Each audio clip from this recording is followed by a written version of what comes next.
Bonjour, c'est Gypsy. Aujourd'hui, je vais vous parler des apprentissages autonomes et là, je remercie énormément les écoles démocratiques. J'ai beaucoup appris grâce à eux. Et dans ces apprentissages autonomes, donc il ne s'agit pas de faire tout seul, il s'agit de pouvoir trouver le soutien dont on a besoin. Et pour l'adulte, il s'agit donc de placer l'enfant dans un environnement très riche pour qu'il puisse apprendre de toute cette richesse. Quand il est baigné dans un environnement qui lui propose plein de choses, alors parfois pour des enfants de nouveau qui ont un handicap ou qui ont certaines difficultés à choisir, il faudra restreindre le choix. Et ça, c'est vraiment de la compétence de l'adulte de voir est-ce qu'il se débrouille dans tout choix, est-ce que c'est pas trop pour lui, ou est-ce qu'il faut un peu restreindre pour l'aider à faire des choix. Ensuite, quand l'enfant a choisi, il s'agit de reconnaître vraiment qu'est-ce qu'il a envie dans le choix qu'il veut faire. Par exemple, je reprends un exemple que Thomas Marshall me citait.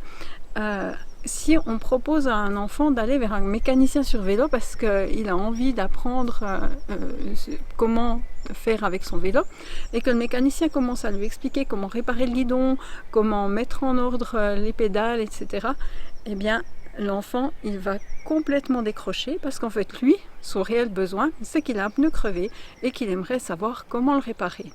Et là, c'est extrêmement important pour l'adulte, le pédagogue, l'éducateur, d'aller trouver, chercher qu'est-ce que veut vraiment l'enfant. Sinon, il va décrocher, il ne va pas absorber tout ce qu'on pourra lui amener.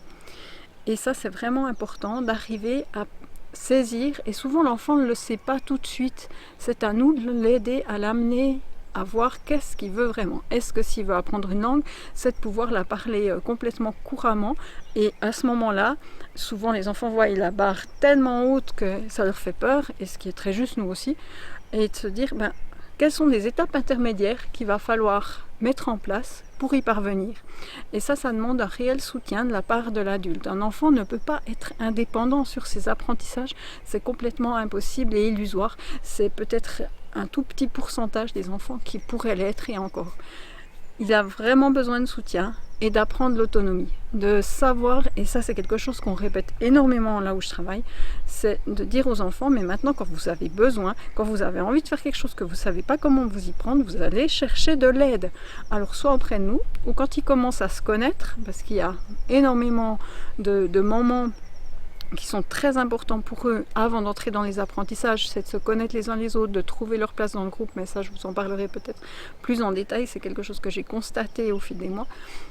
Et quand ils se connaissent, des fois ils n'ont même plus besoin de nous, ils vont préférer aller vers un autre pour le questionner, pour lui demander comment faire, et on sait que l'autre, quand il enseigne, en plus, enseigner, ça permet de retenir 90% de la matière, alors que si on l'entend juste comme ça de manière magistrale, on n'en retiendra que 10%.